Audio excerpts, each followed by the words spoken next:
Night, he was dragged 12 or 15 feet out onto the prairie. As the first gray broke in the east, we saddled up and started back down the creek. On reaching the Dakota grave, we stopped, and while I built a small fire, Jack cleaned a couple of ducks so we could eat. What a strange sight that must have been as two frightened men greedily tore at their food under the shadow of the dead Indian.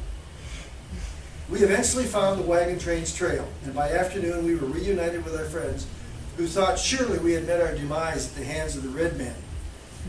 And after that, we were no longer called pilgrims. Later in the expedition, I saw my first beaver. These were already extremely rare in the East because of the beaver hat that was popular in the East and in Europe. The beaver had almost been slaughtered to extinction. We collected fossils and marveled at the abundant wildlife and the talents and the lifestyles of the trappers and the frontiersmen. Well, the results of this expedition returned the best evidence up to that time of the validity of Darwin's theory of evolution. The paleontology results drew upon the bird and the fossil samples which I discovered.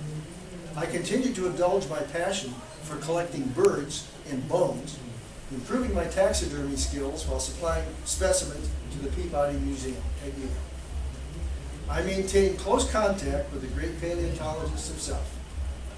This trip westward reinforced my dislike of my father's business world, which I was soon to inherit, and heightened my desire for a life of science and adventure.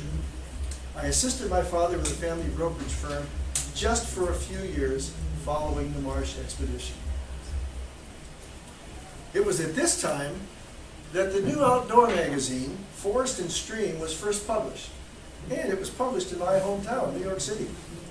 So I submitted an article or two about my hobby of stuffing birds, stuffed turkeys, and a couple of articles about the results from my experience with the Marsh expedition.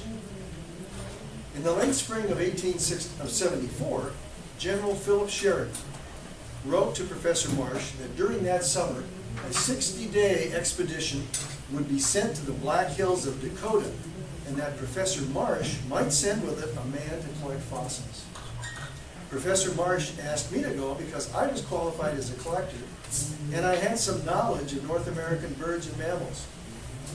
On my way west, I stopped in Chicago to meet General Sheridan, who gave me orders for the expedition and sent me to St. Paul. In St. Paul, I met then Captain William Ludlow, who was the chief engineer of the Department of Dakota.